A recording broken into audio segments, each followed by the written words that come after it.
when you were in college, Yeah. is that where you met Lauryn Hill? Yeah, I was in college. I was. It was the spring of my junior year, and I was directing this church choir actually up in Scranton, Pennsylvania, which is like an hour and a half north of Philly. Right. And I would go up there every weekend and direct this church choir. And one of the girls in the choir grew up with Lauryn Hill and was friends with her, and was like, "You should come to Jersey and meet Lauryn. She's making her album. I want you to meet her."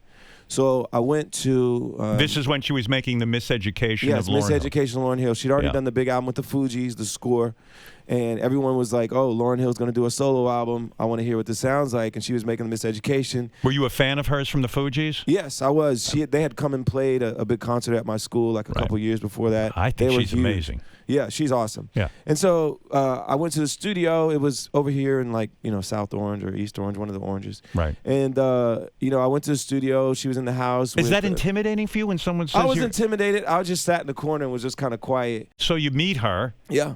And you ended up working on her record, right? I ended up in that moment. My friend was like, "John, you got to play a song for her. Let her hear how you sing and play."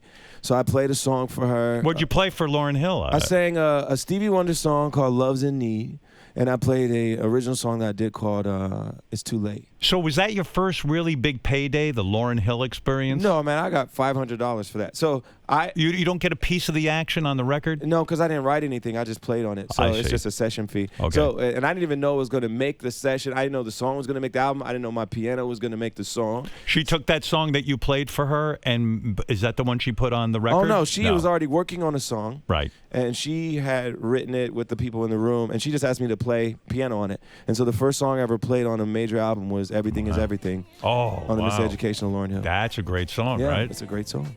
Oh, yeah. Wow. And I told her, my real name is John Stevens, by the way. So, I at the time didn't have a stage name and whatever, and I didn't know if my song was going to make the album. I get a call like months later from Sony asking for the correct spelling of my name, and that's when I actually knew it was going to be on the album. And I was like, John R. Stevens. So if you look in the Miseducation of Lauryn Hill, you'll see a credit for piano by John R. Stevens.